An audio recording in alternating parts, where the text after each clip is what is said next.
Florida Sheriff Wayne Ivey issued a stark and controversial warning to potential violent protesters ahead of the nationwide No Kings demonstrations, declaring that any threat to law enforcement would be met with deadly force.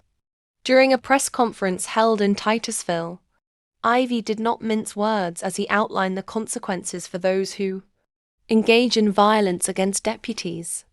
If you throw a brick, a firebomb, or point a gun at one of our deputies, we will kill you, he said. We're going to shoot you graveyard dead.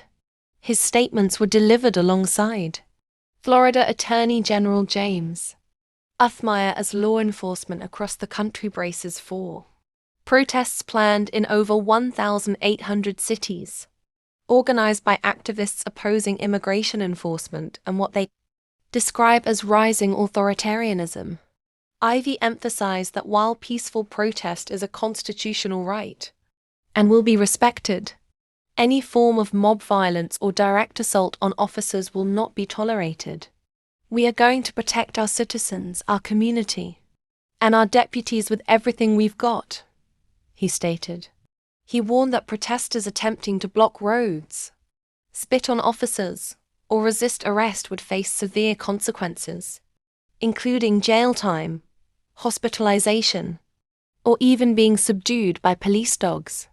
If you try to mob rule a car, you're most likely going to get run over and dragged across the street, Ivey added, underscoring a zero-tolerance approach. Attorney General Uthmire reinforced Ivey's position, describing Florida as an anti-riot state and warning that those who dox ICE agents or disrupt public order will be prosecuted. Law enforcement officials are actively monitoring protest activity, with Uthmire noting that state police will conduct welfare checks on officers and assist with operational security.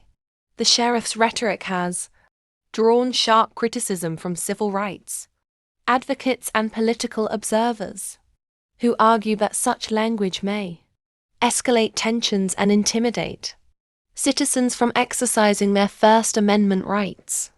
However, supporters see the tough stance as a necessary deterrent to potential violence amid heightened national unrest. As the protests approach, the country watches closely to see whether this aggressive law enforcement posture will maintain order or fuel further conflict.